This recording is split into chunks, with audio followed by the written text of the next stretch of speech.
So we've got another P55 board here today that we're going to be checking out. It's the Asus P7P55D LE.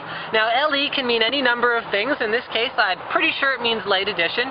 You've got a lot of the basic features that you're going to want. So you've got your 8-phase power, you've got support for, what is it, their MemoK Turbo V overclocking software. MemoK is actually one of the more unique features. We'll talk about that in a bit. So inside, we've got our I/O shield.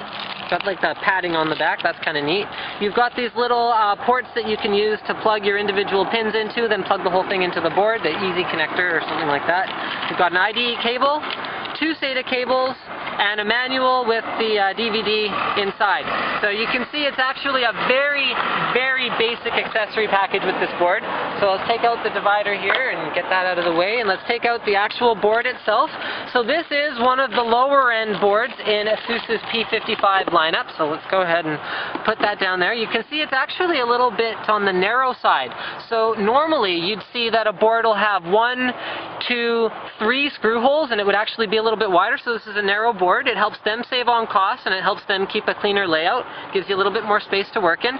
So let's do the general layout. We've got our 24-pin connector over on the right edge, exactly where we want it. Support for dual-channel DDR3 memory, like all P55 boards. Here's our LGA 1156 socket, and here's our 8-phase power design. Up at the top of the board, you can see you've got an 8-pin power connector for the CPU right there. And then let's have a look. So you've got a couple of PCI Express ports, but we don't have support for Crossfire or SLI on this particular board. This is kind of a neat looking heatsink here. It's very unique. I actually kind of like the look of this board, to be honest. We've got 6 SATA connectors, so if I can just get the cameraman to have a look. So 2 right angle ones, and then 4 of the more classic style that comes right out of the board. And let's have a look at our rear panel. I don't really like the color of this PCB. I prefer to see it like a jet black, but it's not too bad looking actually. Okay, we got 2 PS2 ports, we've got 8 USB ports, so 1, 2, and then we've got digital audio, eSATA, and 7.1 audio. So actually a pretty good I/O port thing here. Oh yeah, let's talk about MemoK. Yeah, before you zoom out.